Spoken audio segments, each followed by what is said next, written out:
Baik, shalom. Sekali lagi shalom. Kita bersyukur dan berterima kasih kepada Tuhan sebab kita bisa jumpa lagi di dalam sukacita Tuhan. Amin. Dan baiklah, saudara boleh lihat kiri dan kanan saudara dan senyum saja. Jangan jabat tangan, senyum saja. Ya, setidaknya sesuatu yang beda saudara bisa katakan lewat orang yang ada di pinggir, di samping kiri kanan saudara. Senyum membuktikan saudara hari ini masih berkemenangan di dalam Tuhan. Puji akan nama Tuhan. Kita sudah ada di tanggal 3 bulan Oktober dan kita artinya sudah lagi ada di bulan baru dalam minggu yang baru di dalam tahun ini. Dan kita bangga memiliki Tuhan yang selalu menolong kita dan menuntun kita sampai kita bisa melewati satu tahap demi tahap yang lain. Dan ini ber yang kedua di dalam tahun ini. Artinya kita terus melangkah dan tinggal ber yang dari November, ber yang di Desember. Jadi masih ada 2 ber lagi. Nah, baik Bapak Ibu Saudara yang dikasihi Tuhan, kita di bulan Oktober akan bicara dengan tema fokus pada Yesus. Kita kemarin di bulan September sudah bicara tentang menjadi maksimal. Dan hari ini atau bulan ini kita akan banyak belajar tentang fokus pada Yesus. Teks yang akan menjadi acuan kita semua kita buka dalam Ibrani pasal 12 ayat 1 sampai dengan ayat yang kedua. Ibrani pasal 12 ayat 1 sampai dengan ayat yang kedua. Demikian bunyi kebenaran firman Tuhan. Ibrani 12 ayat 1 sampai dengan ayat yang kedua. Semua sudah dapat? Demikian bunyi firman Allah. Karena kita mempunyai banyak saksi bagaikan awan yang mengelilingi kita, marilah kita menanggalkan semua beban dan dosa yang begitu merintangi kita, dan berlomba dengan tekun dalam perlombaan yang diwajibkan bagi kita. Marilah kita melakukannya dengan mata yang tertuju kepada Yesus yang memimpin kita dalam iman dan yang membawa iman kita itu kepada kesempurnaan, yang dengan mengabaikan kehinaan tekun memikul salib, ganti sukacita yang disediakan bagi Dia yang sekarang duduk di sebelah kanan takhta Allah. Bapak Ibu Saudara yang dikasihi oleh Tuhan kita Yesus Kristus, fokus pada Yesus atau orientasi kita, sasaran kita, segala kegiatan, segala kesibukan, segala pikiran, segala tujuan, segala cita-cita berorientasi kepada Yesus. Kalau kita bicara fokus, maka kita tidak sedang mengalihkan pandangan kiri dan kanan atau ke belakang. Kalau kita bicara fokus, maka kita hanya mengarahkan pikiran kita, arahkan fisik kita hanya ke depan, tidak kepada kiri dan kanan. Pernahkah Bapak Ibu Saudara, ini penulis Ibrani ini menyampaikan kata, marilah kita melakukannya dengan mata yang tertuju kepada Yesus, dengan diawalinya dengan ada kata perlombaan yang diwajibkan bagi kita. Jadi penulis Ibrani sedang menyampaikan bahwa dalam mengikut Tuhan, kita sama seperti ada dalam area perlombaan. Dan pernahkah Bapak Ibu Saudara menyaksikan ketika seseorang ada lagi tinju ini di atas ring, tiba-tiba dia bisik ke wasit, sorry Bapak wasit, tunggu sebentar, beta ke toilet dulu. Pernahkah Bapak Ibu Saudara saksikan itu? Pernah? Tidak pernah pasti. Pernahkah Bapak Ibu menyaksikan ketika waktu seseorang sedang berlomba dan perlombaan itu terkait dengan lari yang yang berkaitan dengan lari jarak pendek. Biasanya lari jarak pendek kadang 100 meter, ada 200 meter, ada 500 dan selanjutnya. Pernahkah ketika dia sedang berlari dan mengatakan bahwa saya izin sebentar dulu ke toilet. Nah, sejauh di mana saya tahu tidak pernah terjadi. Karena apa saudara? Karena pasti akan mengganggu konsentrasinya. Karena akan mengganggu bagaimana mencapai percepatan atau kecepatan berlari mencapai tujuan itu. Nah, sehingga dengan demikian penulis Ibrani dia menyampaikan marilah kita mengarahkan pandangan kita atau mata kita yang tertuju kepada Yesus.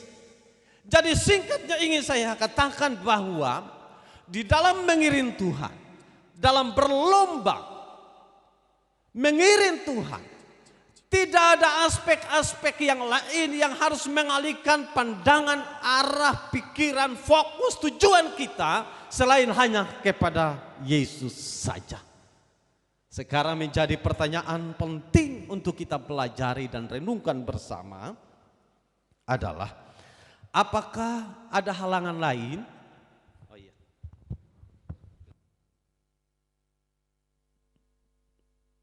Tes 2 3 tes 1.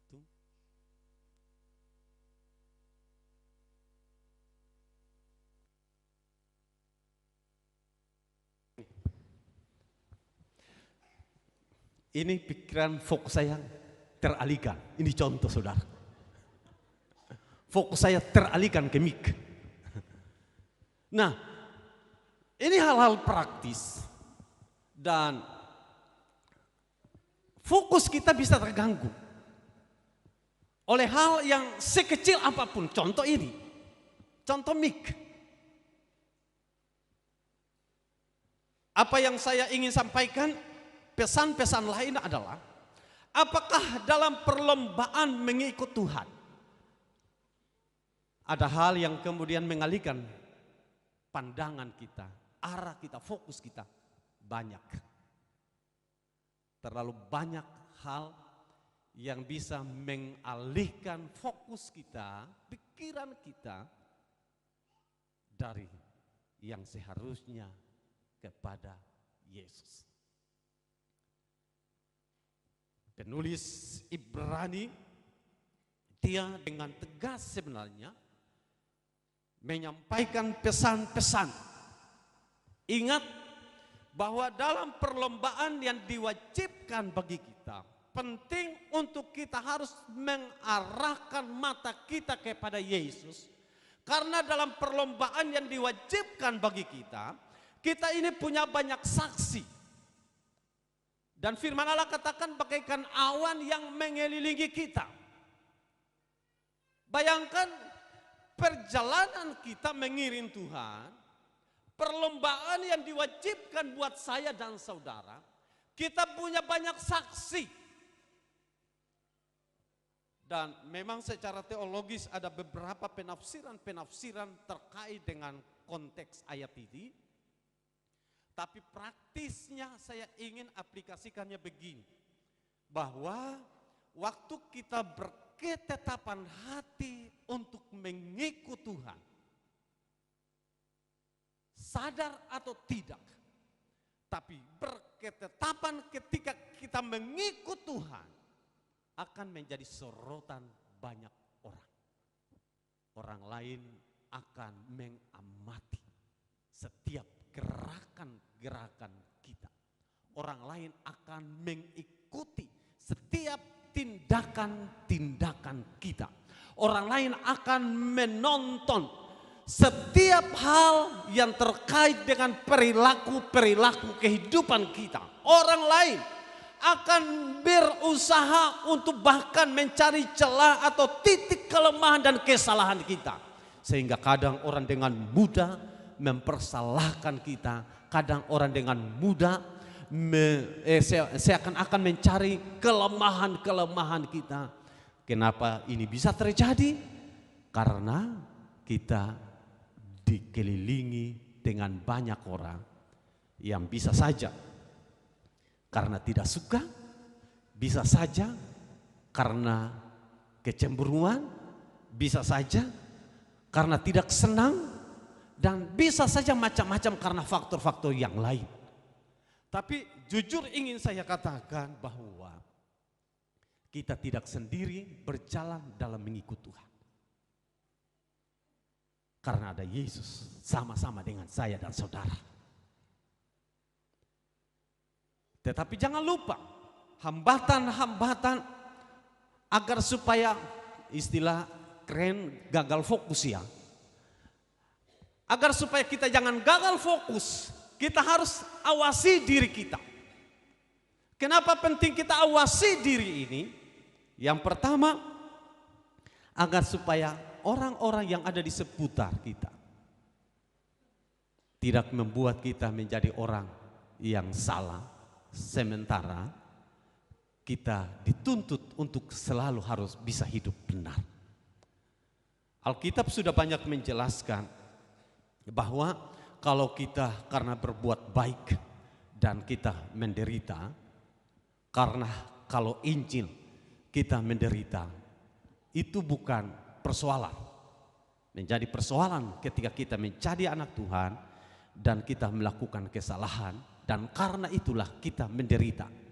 Nah, kalau karena kesalahan kita menderita, itu sesuatu yang dikatakan bahwa resiko itu ditanggung oleh saya dan saudara secara pribadi, dengan tanpa kita berpikir bahwa sesungguhnya resiko itu akhirnya mempermalukan nama Tuhan. Nah, ini yang terjadi. Nah, seharusnya Alkitab sedang mengatakan bahwa di dalam mengiring Tuhan, kita tidak bisa memungkiri bahwa akan ada banyak hal yang membuat bisa kita menderita. Ada banyak hal yang membuat kita bisa harus dipermalukan. Ada banyak hal yang membuat kita seakan-akan menjadi orang-orang yang diabaikan. Tetapi satu hal yang ingin sekali lagi saya katakan, Tuhan selalu setia bersama dengan saya dan saudara. Nah, karena Tuhan itu terlalu setia untuk menolong kita, menyertai kita, maka Tuhan juga tidak akan pernah mau berusaha untuk mengangkat depan. Kok bisa terjadi? Karena ada Alkitab yang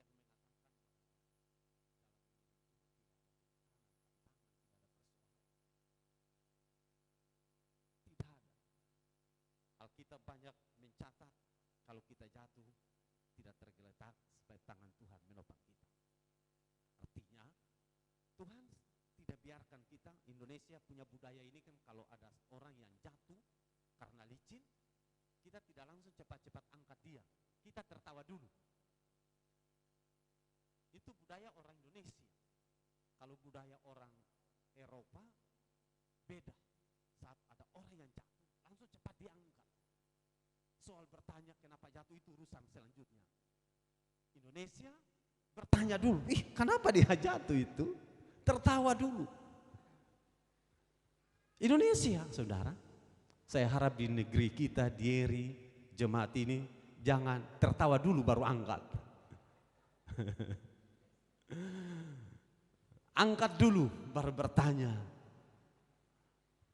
kenapa jatuh? Kita kadang bertanya dulu.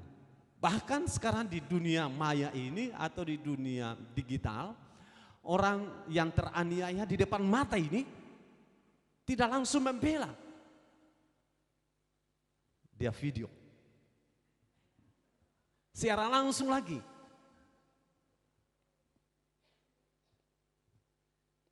Dan aku atau tidak, tetapi sebenarnya ini menjadi tantangan besar buat saya dan saudara selaku anak Tuhan. Tantangannya adalah, mampukah kita menunjukkan aksi kita untuk kemudian menolong seseorang ketika dia lagi jatuh? Ataukah aksi kita lebih banyak publikasi? Nah, Tuhan tidak seperti itu. Saat kita jatuh tidak tergeletak, diibaratkan waktu seseorang sedang jatuh tergelincir, dan sebelum dia jatuh dengan sigap seseorang mengangkat dia. Dan akhirnya sampai di film-film, waktu dia jatuh tiba-tiba jatuh di tangan seseorang. Kira-kira film-film demikian, sinetron apalagi. Jadi pas jatuh, langsung ada orang di belakang yang sudah siap. Bahkan baku nganga lama lain. Kira-kira begitu ibu-ibu ya. Nganga dulu. Pas sebelum lanjut iklan dulu.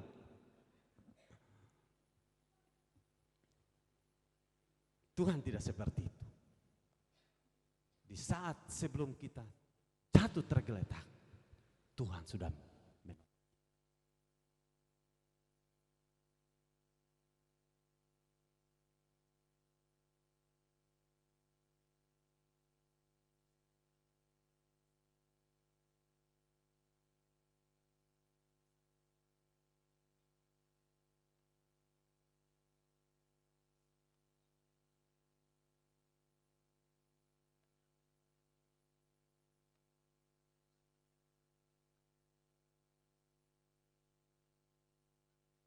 saudara ingat adalah Tuhan bersama dengan saya dan saudara.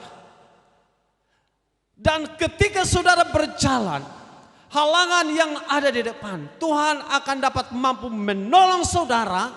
Tuhan mampu akan membimbing saudara, sehingga saudara bisa dapat keluar sebagai orang yang sukses melewati semua rintangan. Bagaimana cara? Pertanyaan kata bagaimana cara ini kadang kita bingung bagaimana. Tetapi Tuhan punya 1001 cara menolong saudara. Di saat satu cara ditutup, Tuhan mampu buka satu cara yang lain. Di saat 1000 cara ditutup, satu cara yang tidak bisa kita pikir secara logika, Tuhan mampu buka jalan. Dan akhirnya engkau keluar sebagai pemenang. Nah, fokus pada Yesus. Ada hal yang kemudian bisa membebani, dan Alkitab katakan ada hal yang membebani seperti dosa yang begitu merintangi kita, dan dikatakan marilah kita menanggalkan semua beban. Dan kata beban dan dosa di sini ada dua kata yang menjadi penghalang di dalam perjalanan perlombaan kita. Ada beban dan dosa. Kalau dosa pasti kita sudah paham. Pertanyaan kata beban ini apa saudara? Mungkin banyak hal yang kita anggap itu sebagai beban. Kadang orang mengistilahkan beban ini bicara tentang soal makan, minum, dan pakai. Kita bicara tentang soal kesehatan. Macam-macam hal yang kadang orang bisa menganggap itu sebagai beban. Kadang juga kata beban ini bisa kita katakan secara praktis. Nah, pikiran kita masa depan ini nanti kita mau kerja apa? Bagaimana kalau kita menikah, suami kita atau istri kita ini nanti kita kerjanya di mana? Bagaimana dia menafkahi dia? Bagaimana menghidupi rumah tangga? Kadang kita selaku orang tua berpikir nanti saya punya anak kemudian ke depan ini nanti jadi seperti apa. Kadang macam-macam hal dengan pikiran-pikiran demikian yang akhirnya membebani kita, sehingga kita mengalihkan pikiran dan fokus kita kepada Tuhan. Padahal Tuhan sudah berjanji kalau berkaitan dengan masa depan, Alkitab jelas masa depanmu penuh dengan harapan. Pertanyaannya, apakah hidupmu benar dan menyenangkan Tuhan? Kadang orang mengklaim saya punya masa depan penuh harapan, tapi di sekolah belajar asal-asalan. Kadang dia menganggap bahwa saya punya masa depan sesuai firman Allah, penuh harapan. Tapi tugas-tugas tidak pernah dikerjakan di sekolah. Guru harus cari, karena sekarang ini adanya COVID, guru harus cari dari rumah ke rumah. Ada murid yang tidak pernah, bahkan sebelum COVID tidak pernah datang sekolah 1 bulan saudara. Kalau ini di zaman dulu kita sekolah, berapa kali tidak sekolah, rotan kena dipantah berapa kali. Sekarang ini tidak lagi dilakukan itu, katanya nanti melanggar HAM lain sebagainya. Akhirnya membuat semua anak-anak menjadi manja dan lain sebagainya. Tetapi ketika kita mengklaim tentang masa depan yang penuh dengan harapan, ada tugas kita. Yang pertama, ketika kita ada dalam bangku pendidikan, maka kita maksimalkan semua pengetahuan yang bisa kita pelajari. Tetapi jangan lupa ada satu hal yang lain, andalkan Tuhan di dalam hidupmu. Kita bicara andalkan Tuhan, berarti kita setia dengan Tuhan. Kalau kita bicara setia dengan Tuhan, kita juga akan bicara kita sungguh-sungguh dengan Tuhan. Dan saya percaya kalau dua hal ini saudara bisa lakukan, maka saya percaya masa depan yang penuh dengan harapan sesuai dengan apa kata firman Allah, itu pasti tergenapi dengan hidup saudara. Itu pasti akan terwujud dalam pribadi saudara dan saya, yang bagaimana kita menjalani masa depan yang penuh dengan harapan. Nah, terkait dengan hal-hal yang lain yang kita anggap itu sebagai beban, saya mau mengingatkan kita semua, Tuhan selalu setia adanya. Alkitab sudah menyampaikan dalam Injil Matius, banyak yang diatur tentang soal kekhawatiran. Kita mengapa menjadi khawatir? Soal makan, soal minum, soal pakai. Tuhan Yesus menyampaikan, perhatikanlah bunga bakung di ladang. Perhatikan burung-burung di udara. Kita diarahkan untuk perhatikan atau saksikan bunga bakung. Atau katakanlah sekarang ini ada lagi tren akhir-akhir orang piara bunga ya. Sekalipun kadang-kala tanaman itu seng ada bunga, tapi orang istilahkan piara bunga. Padahal seng ada bunga. Yang ada cuma daun saja. Ada yang cuma batang saja, tapi dianggap bunga. Padahal seng ada bunga. Perhatikan kalau ada tanaman saudara yang ada bunga. Pernahkah saudara bagaimana memberikan warna? Kan tidak pernah. Tapi akhirnya menjadi begitu indah di pemandangan. Dan Tuhan hiasi itu. Burung-burung di udara Tuhan pelihara. Bahkan catatan tentang pemeliharaan Tuhan yang hebat, tidak satu pun dari sehelai rambut saudara yang jatuh tanpa seizin Tuhan. Amin. Mari kita beri kemuliaan dulu buat Tuhan. Tidak ada satu pun atau sehelai rambut di kepalamu jatuh tanpa seizin Tuhan. Artinya hidup ini tidak sembarangan. Di tengah peperangan ada orang mengistilahkan peluru juga ada mata. Ada istilah itu kan, sebenarnya bukan soal peluru ada mata. Tapi karena Tuhan punya cara, karena Tuhan hebat bagaimana menjaga, merawat, mengawasi, melindungi saudara. Nah, ketika kita gagal fokus, sudah tentu akan ada resiko-resiko yang justru sangat fatal. Jadi Paulus, kita tahu kisah seorang Paulus, seorang yang hebat. Sebelum mengenal Tuhan, dia juga hebat. Setelah mengenal Tuhan, menjadi lebih hebat. Karena tidak ada orang yang mampu memprediksi, itu artinya bahwa kita dituntut untuk melakukan yang bisa kita lakukan. Dan Paulus katakan berlari-lari, artinya dengan waktu yang singkat dia tidak mau berlari santai. Dia tidak mau, istilah orang Ambon bilang, lengkang-lengkong atau apakah begitu. Dia mau berjalan 1 meter saja ke kiri dulu, ke kanan dulu. Dia tidak mau santai-santai, dia mau terus berjalan. Dia mengejar waktu yang ada karena hidup ini terlalu singkat. Dengan singkatnya kehidupan, dia mau berlari. Nah, untuk berlari tidak bisa melihat ke belakang. Untuk berlari harus lihat ke depan. Kalau orang yang suka lihat ke belakang, itu tidak lari. Orang yang lari ke depan atau orang yang sedang berlari, kan orang tidak pernah lari ke belakang ya. Orang berlari ke depan, dia harus betul-betul fokus. Nah, untuk berlari saudara, Paulus dia mengatakan, tetapi ini yang kulakukan, aku melupakan apa yang telah di belakangku. Bagian ini penting karena kadang kita hidup di masa sekarang, Tapi masa belakang, masa lampau itu seperti benang kusut yang selalu menarik kita. Kita mau berlari ke depan, tapi seperti ada tali yang mengikat kita. Kita mau berlari, tapi tidak bisa berlari karena seperti ada ikatan di belakang kita, saudara.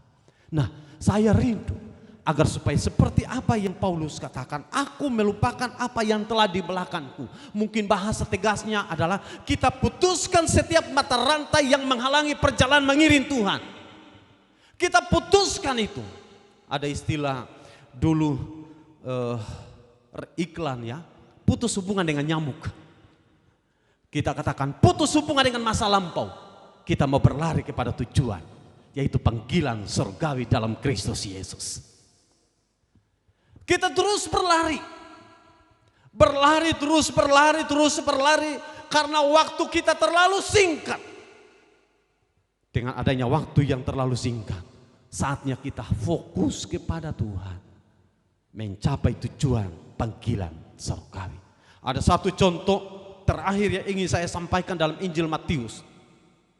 Pasal 14 ini bicara tentang ketika Yesus bersama dengan murid-muridnya, setelah Yesus melayani, memberi makan kepada murid-muridnya, Yesus bertolak ke seberang. Dan dikatakan bahwa ketika setelah Yesus capek, dia coba berusaha untuk sedikit waktu beristirahat.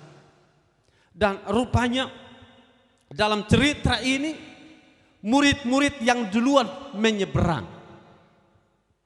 Dan tengah malam tiba-tiba Yesus hadir berjalan di atas air.